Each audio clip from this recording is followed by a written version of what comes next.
Boa noite, igreja. Amém. Louvado seja Deus, porque estamos na casa do Senhor. Como o irmão Jairo pregou aqui durante a sua oração, nós sabemos o quanto foi difícil chegar até aqui e sabemos que há bancos vazios porque não é fácil chegar aqui. Mas nós sabemos que saímos daqui sempre melhor do que entramos. Amém? Louvado seja Deus por isso, porque Ele tem uma obra para fazer na vida de cada um. E essa obra é realizada através da palavra de Deus, que nós vamos abrir agora. Meu nome é Rafael Espíndola, eu sou membro da Igreja Adventista do Sétimo Dia, lotado em Copacabana. Me batizei aqui dia 21 de outubro de 2023 e faço parte dessa família. É a 8ª vez que eu prego aqui nesse púlpito, é um privilégio imenso servir a Deus nesse lugar. É uma responsabilidade grande, mas é realmente um privilégio ser usado por Ele para abrir a palavra e quebrantar corações, inspirar os irmãos para uma semana vindoura, todos nós os enchermos com o Espírito Santo de Deus. Convido os irmãos a fechar os olhos e orar comigo. Deus, Senhor, soberano Pai, santo, santo, santo Tu és. Obrigado, Senhor, principalmente por estar aqui, nesse lugar, por colocar Teus anjos sentados nesses assentos, Pai. Obrigado pela presença do Seu Santo Espírito, Pai, que eu possa esvaziar completamente o Rafael que habita em mim, e que Cristo habite em mim e fale nesse momento através do Espírito Santo, diretamente para o Teu povo, Pai, e que a palavra seja como semente caindo em solo fértil, para que germine e dê frutos. É o que te pedimos, Senhor, não por mérito nosso, mas pelos méritos de Cristo Jesus. Amém. O passador de slide. Vou aproveitar para beber uma água.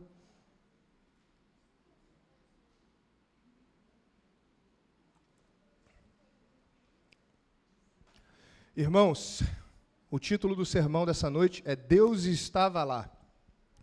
Eu já ouvi muita pregação, ainda pretendo ouvir muito mais, mas tem alguns trechos da Bíblia que eu não costumo ver ser pregado.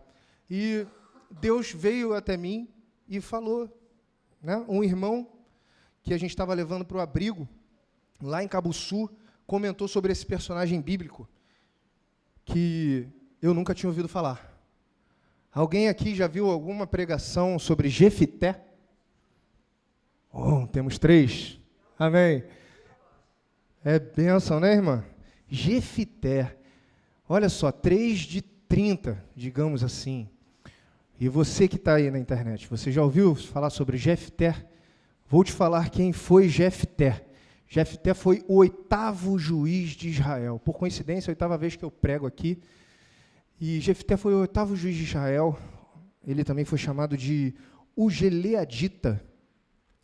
Antes de Jefité, tivemos 7 juízes. O primeiro, Otiniel, depois Eude, Sangar, Débora, Gideão, Tola ou Tola, não sei a pronúncia exata, e Jair.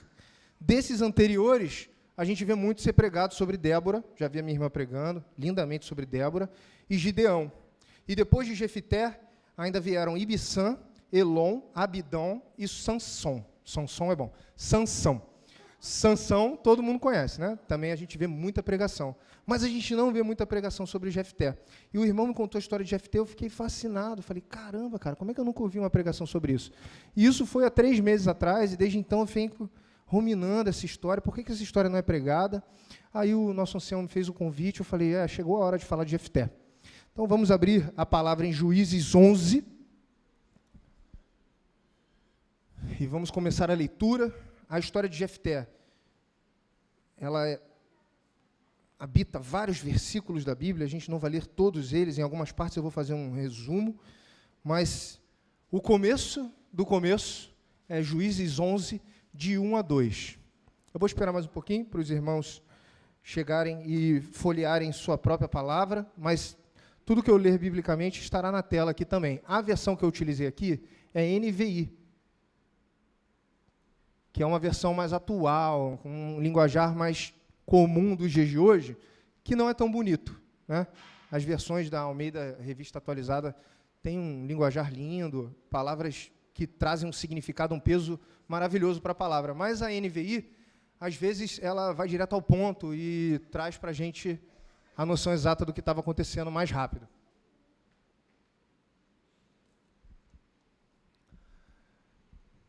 Vamos ler juntos, irmãos. Juízes 11, de 1 a 2. Jefité, o gileadita, era um guerreiro valente.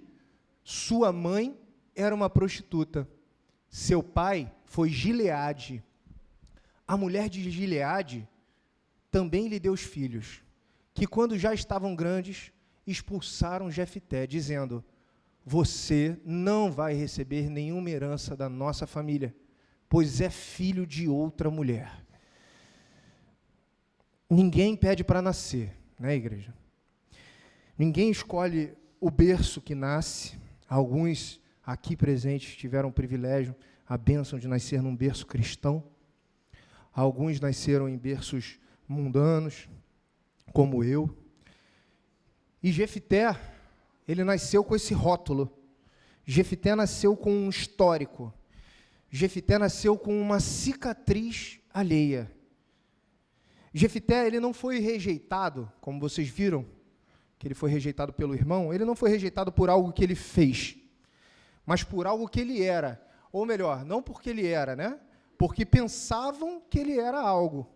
Pensavam que ele era um bastardo, que ele era filho de uma prostituta, e por isso ele não merecia a herança de Gileade. Disseram: você não vai herdar nada com a gente, você é filho de outra mulher. Essa foi a ata de rejeição que Jefité recebeu dos seus próprios irmãos. Jefité, meus irmãos, minhas irmãs, é o nome do trauma que eu não escolhi. Jefité é o símbolo do erro que jogaram sobre mim, que jogaram sobre você. Jefité é a história do quase. Jefité é do nunca vai ser. A história de Jefité é a história do porém, né? Porque a Bíblia começa com a qualidade de Jefité. Jefité, o gileadita, era um guerreiro valente, em algumas versões, valoroso, corajoso. Porém, sua mãe era uma prostituta. Então, Jefité é a história do porém. Você é muito bom, você é muito corajoso, você é muito valoroso. Porém, tem aquela história que assim, alguém vai te pedir desculpa, ele fala: pô, você me perdoa, eu não queria fazer aquilo, não, fala 3 minutos de desculpa, aí fala assim, mas acabou, né? Joga tudo fora. Um porém, ele tem um poder muito grande, um porém, um mais, um entretanto, contudo, todavia, né? Quantos Jeftés podem estar sentados aqui essa noite, ouvindo o Evangelho, mas ainda carregando em silêncio a rejeição pelo sobrenome, pela sua cor, pelo seu passado, ou pelo passado de sua mãe, ou pelo passado de seu pai, pelo erro de seu pai, carregando o silêncio, a dor silenciosa pela escolha de outro. Então, a primeira mensagem que eu quero te passar essa noite, que o Espírito Santo me conduziu para falar para ti, é que muitos de nós podemos sofrer com a mancha do pecado alheio. Por isso devemos escolher, quando podemos, Jefté não pôde, mas com quem conviver. Quem vai estar do nosso lado, porque o pecado ao nosso lado pode nos ferir, e provavelmente vai, e também vai nos fazer pecar. Então pense nisso, irmãos, pense nisso, irmãs. Vamos continuar nossa leitura para o versículo seguinte, Juízes 11, 3. Então, o que Jefté fez após ser expulso? Ele fugiu dos seus irmãos e se estabeleceu em Tobi. Ali, um bando de homens levianos uniram-se a ele e o seguiam. Tobi era uma cidade longe de Gileade, perto do deserto. Era um exílio. Ele vai para Tobi, uma terra de ninguém, um lugar para os não aceitos. E ali no exílio, Jefté se torna líder de homens quebrados. Deus irmãos, estava formando um homem. Deus estava formando um general, onde o mundo inteiro só via um fugitivo. Você foi ferido, irmão? Você foi ferido, irmã? Mas você está sendo forjado na dor. Você foi deixado de lado, mas foi deixado de lado para ser levantado. Porque na rejeição de Jefité nós percebemos que Deus estava lá. Porque Jefité poderia ter desistido. Ele tinha 1000 motivos para desistir. Ele é o caso do porém. Eu sou bom, porém, eu sou filho de prostituta, eu sou bastardo. Eu sou valioso, valoroso, porém eu fui exilado. E ele podia parar ali, no porém. Existem juízes que a história deles são alguns versículos, mas a de Jefité foi além. Porque ele sabia que Deus estava com ele, e Deus levantou ele como líder naquele lugar. Continuando a nossa leitura, agora a gente vai para versículos 6, 7 e 9. Vamos ler. O que acontece até ali, né? Do 3 ao 6, acontece que os amonitas, que eram um povo vizinho, eles estão pelejando contra Israel. Eles estão invadindo a terra de Jefté, a terra de Gileade. E isso está causando muita dor, está causando destruição em massa. E os gileaditas, os anciões daquela terra, que expulsaram Jefté, a Bíblia não menciona, mas talvez alguns irmãos dele ali, fazem o quê? Vão até Jefté e dizem o seguinte para ele: venha com a gente, seja nosso chefe na guerra contra os amonitas. E Jefté responde: eu sei que vocês me odeiam, e odeiam tanto que me fizeram sair da casa de meu pai. Como é que vocês vêm me pedir ajuda agora que estão com dificuldade? E ele faz uma condição com aquele povo. Ele faz uma negociação. Se me levarem de volta para casa a fim de lutar contra os amonitas, e aqui um detalhe muito importante, na Bíblia está em letra maiúscula também, ó. E se o Senhor Deus me der a vitória, eu serei o governador de vocês, certo? Aqui a gente já viu que Jefté tinha humildade, que ele sabia que a vitória não era dele, não seria dele, que o povo estava procurando ele porque Deus mandou o povo procurar ele, porque a vitória era de Deus. E se Deus desse a vitória para Jefté, ele combinou com o povo: eu serei governador de vocês. Então, irmãos, a primeira coisa que a gente pode absorver desse texto é cuidado. Cuidado, meu irmão, cuidado, minha irmã, com quem você descarta, porque Deus costuma construir com os rejeitados. Deus fez isso com Davi, por exemplo.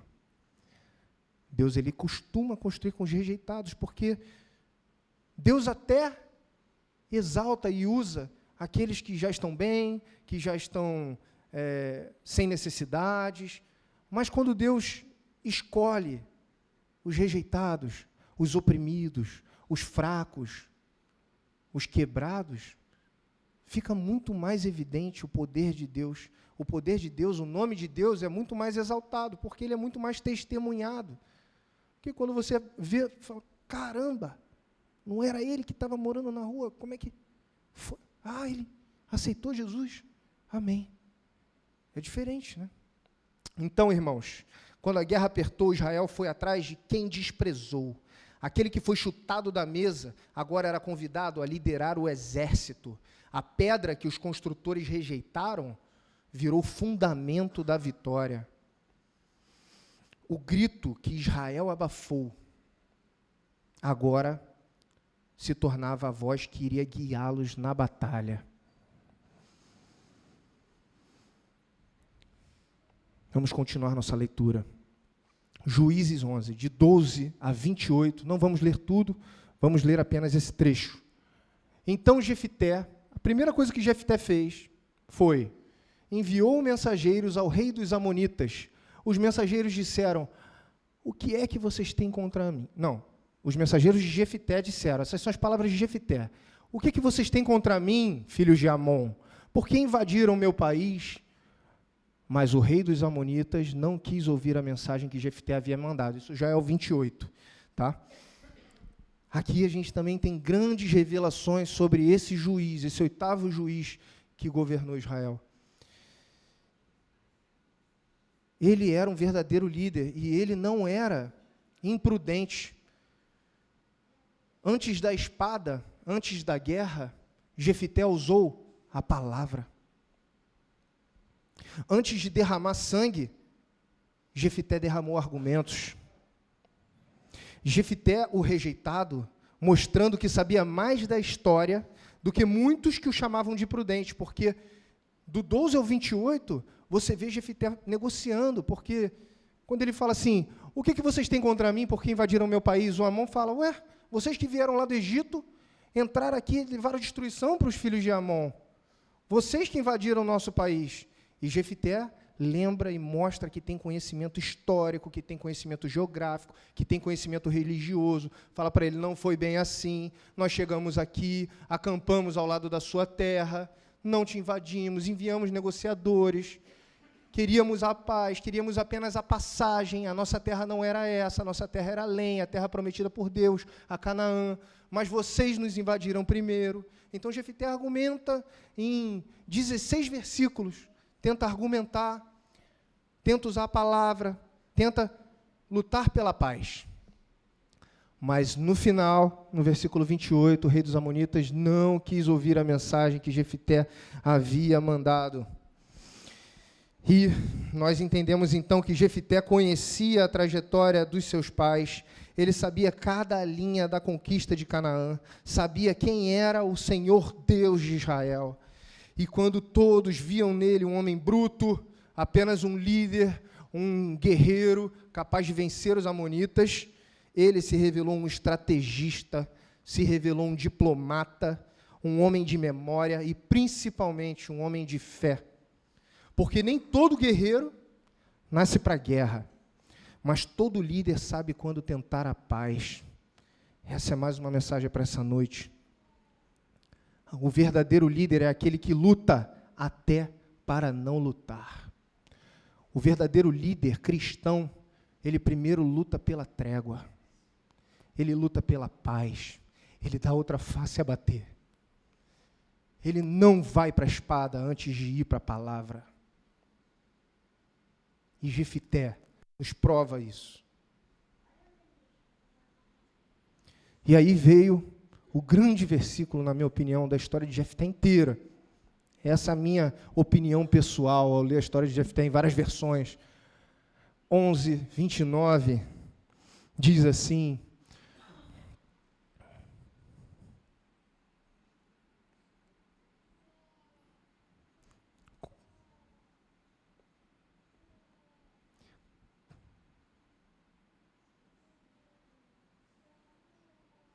estava em Deuteronômio aqui. Espera aí. Eu quero ler exatamente o que está escrito, porque aqui eu botei um resumo. Então o Espírito do Senhor veio sobre Jefté, e atravessando este por Gileade e Manassés, passou até Mispa, de Gileade passou para contra os filhos de Amon. O Espírito do Senhor veio sobre Jefté. Amém por isso. Então Jefté, apesar de ser excluído, apesar de ser rejeitado, o Espírito do Senhor veio sobre Jefté. Essa é a verdadeira vitória na sua vida, irmão. É quando o Espírito do Senhor vem sobre você. Não é a vitória que você vai ter contra os amonitas da sua vida. Não é a vitória de você ser líder quando você for rejeitado. A verdadeira vitória é quando o Espírito do Senhor vem sobre você. Foi o instante que tudo mudou na vida de Jefté. Antes de levantar a espada, antes de dar um grito de guerra, antes de marchar contra os inimigos, veio o Espírito. O rejeitado foi aceito, o esquecido foi lembrado, o excluído foi incluído pelo próprio céu. Foi o batismo de fogo, foi a unção sem óleo, foi a coroação sem coroa. Enquanto todos esperavam a vitória contra os amonitas, o verdadeiro milagre estava ali.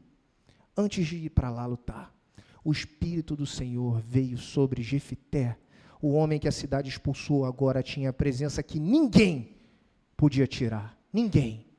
Porque o que Deus dá, só Deus tira. A maior vitória do Jefté aconteceu antes da batalha começar. E então veio a grande queda. A grande queda, porque Jefté vai para a terra de Amon e massacra os amonitas, né? Ele começa a vencer. Só que, antes de lutar, ele ficou conhecido por isso, né? Por esse voto. O voto de Jefté. Aqui que a história dele chama a atenção e é esse momento que a maioria das pessoas lembram dele. Em Juízes 11, 30 a 31, diz assim, Jefté promete ao Senhor o seguinte, se fizeres com que eu vença os amonitas, Senhor, eu queimarei em holocausto aquele que sair primeiro da minha casa para me encontrar quando eu voltar da guerra. Eu o oferecerei em sacrifício a ti. Olha só, Jefté, num misto de desespero e fé, ele faz esse voto.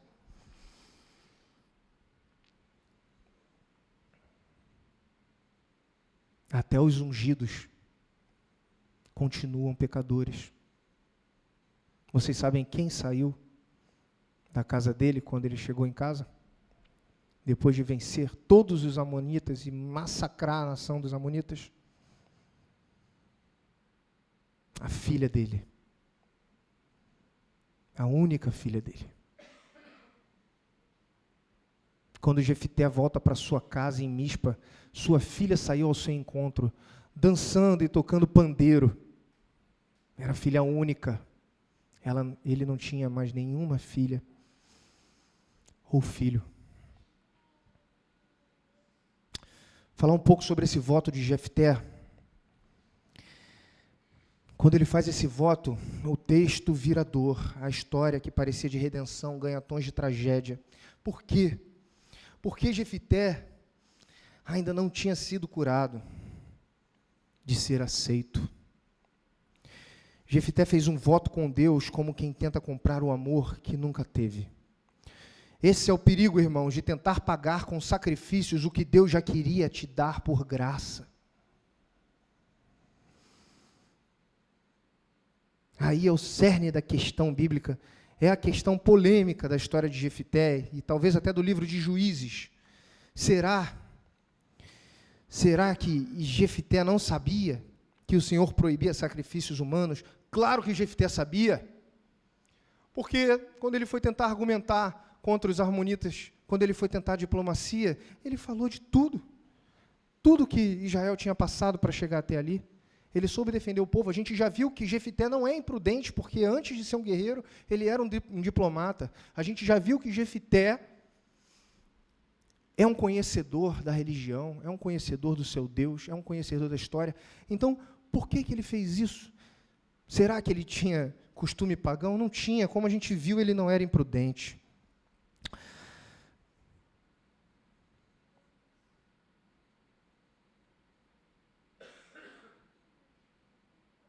Eu não vou dar spoiler agora do que aconteceu com a filha de Jefté. A gente vai continuar o texto em Juízes 11, 34 a 38. Então, quando Jefté volta, a sua filha sai. E quando a sua filha sai de casa, o coração de Jefté fecha. Quando a porta se abre, o coração fecha. Ele venceu uma guerra, mas perdeu o chão. A porta se abriu e o que entrou não foi alívio, foi dor. A filha, inocente, sorridente, dançando com tamborins, sem saber que carregava nas mãos o peso de um voto feito às pressas. Mas ela entendeu, ela aceitou e se entregou. Como Isaac, a filha de Jefté, subiu um monte sem resistência. E como Jesus, ela disse, seja feita a vontade do Pai. Jefté, homem de fé, homem de limitações, não era imprudente, mas era humano. Ele conhecia a história de juízes que vieram antes dele. Ele conhecia o que Gideão fez, né? Provando Deus. Ele também provou Deus. Ele fez um voto para ver se Deus estaria com ele. A história parou na angústia? Não. A graça de Deus entrou na memória de Israel. E a filha, ela foi lembrada não como uma vítima, mas como um símbolo de entrega, de obediência, de temor ao Deus que não pede o que Ele mesmo proibiu. Irmãos, eu fui em Patriarcas e Profetas e vi o que nossa profetisa Ellen White diz. E ela diz que Jefté não sacrifica a própria filha. Sabe por quê? Porque se você for na primeira lei mosaica sobre o holocausto, e Jefté oferece a filha em holocausto, ele oferece quem sair da casa dele primeiro em holocausto, você vai ver que a lei mosaica inclui apenas animais em holocausto. Deus não aceita humanos em holocausto. Outra coisa, naquela época, irmãos, as casas de 2 andares, e Jefté era um líder, ele já com certeza tinha uma casa grande, no térreo ficavam os animais. Quem aqui tem cachorrinho? Quando você chega em casa, quem te recebe primeiro? Já vem arranhando a porta, latindo desesperado. Então, Jefté, quando ele fez esse voto, ele tinha certeza de que um dos animais dele sairia primeiro no térreo, e não a filha dele. Ele prometeu um animal, mas ele estava indo para a batalha. Ele acabou cometendo esse equívoco de palavras, mas nós temos um Deus de graça, um Deus de perdão. E o que acontece, na verdade, é que Jefté sacrifica a filha, sim, porque ele era um homem de palavra, ele fez um voto com Deus, Deus deu a vitória, mas ele não sacrifica a vida da filha, ele sacrifica a virgindade da filha. Ele coloca a filha como uma levita para trabalhar na casa de Deus, para nunca se casar. E assim ele pagou o preço altíssimo da história, porque ele não teve descendentes. A história de Jefté acabou ali. Esse foi o preço que Jefté pagou, e isso naquela época era o preço mais alto. Se não fosse a sua própria vida, a vida dos seus filhos, e hoje também não é muito diferente disso, né? Então, essa é a grande revelação. Quando eu estava estudando sobre Jefté, eu me surpreendi com isso. Eu me surpreendi porque o Antigo Testamento e toda a Bíblia, nós sabemos que ela aponta para Cristo Jesus. E quando eu li a primeira vez essa história, eu pensei, olha, aqui, ele deu sua filha unigênita pela vitória. E o que Deus fez? Amou o mundo de tal maneira que deu seu Filho unigênito para que todo que nele cresce não perecesse, mas alcançasse a vida eterna. Ou seja, Deus deu o seu Filho para alcançar a vitória para nós. Então eu achei que era um respaldo do sacrifício de Cristo, um sinal, uma profecia dentro de uma história real. Mas não foi assim. Eu louvo a Deus por nós termos uma profetisa que, inspirada por Deus, pelo Espírito Santo, em comunhão com seu anjo, tem essa revelação. E depois a gente vai na Bíblia, a gente lê Levítico 1, a gente lê Deuteronômio, vê que vários casos. O que aconteceu com Isaac? O que aconteceu a Abraão quando ia sacrificar Isaac? Deus mandou um animal. E um animal, certamente, Jefté se sacrificou também. Mas a sua filha se sacrificou para o templo, para viver servindo Deus. E assim a sua linhagem se foi. Irmãos, Deus estava lá com Jefté, até na hora da angústia. O grito de Jefté ainda ecoa nas madrugadas de insônia, nos travesseiros encharcados, nas orações que começam com por quê, Senhor? Por quê, Pai? E terminam com silêncio. É o grito do órfão emocional. É o grito do líder não afirmado, do filho não abraçado, do guerreiro que venceu por fora, mas perdeu por dentro. Jefté que só queria ser aceito, Jefté que só queria caber em algum lugar, que só queria não ser mais a piada da cidade. Jefté que viveu para ouvir que era menos, que quando teve a chance, errou tentando acertar, feriu tentando amar, prometeu tentando ser fiel. pagou um preço que ninguém deveria pagar. Todo mundo aqui que tem filho quer ser avô. Todo mundo aqui que tem neto quer ser bisa. A gente vê a vida ser gerada na nossa vida através do poder de Deus, é a maior bênção que a gente pode carregar. Tirando a eternidade, onde a gente vai encontrar todos eles, nossos descendentes, nossos antepassados. Jefité pagou o preço que ninguém deveria pagar. Mas o nome de Jefité está escrito, sabe aonde? Na galeria dos heróis da fé. Em Hebreus 11:32, olha quantos nomes são citados: Baraque, Sansão, Jefité, Davi e Samuel. Quantos nomes não são citados aí? E aí no meio está Jefité. Você com certeza conhece Baraque, você com certeza já ouviu falar 1000 vezes de Sansão. Ontem nós ouvimos a pregação sobre Davi. Quantas vezes, eis-me aqui, Samuel foi pregado. Mas ali no meio, Jefité foi lembrado para a eternidade. Ele está na palavra de Deus. Olha essa passagem, olha como é que Jefité é lembrado. Que mais direi? Não tenho tempo para falar de Gideão, de Baraque, Sansão, Jefité, Davi, Samuel e os profetas, os quais pela fé conquistaram reinos, praticaram a justiça, alcançaram o cumprimento de promessas, fecharam a boca de leões, apagaram o poder de fogo e escaparam do fio da espada. Da fraqueza tiraram força, tornaram-se poderosos na batalha e puseram em fuga exércitos estrangeiros, porque Deus não apaga da história aqueles que tiveram capítulos difíceis, irmãos. Deus não é assim. Deus, ele não risca da lista dos escolhidos aqueles que tropeçaram tentando obedecer.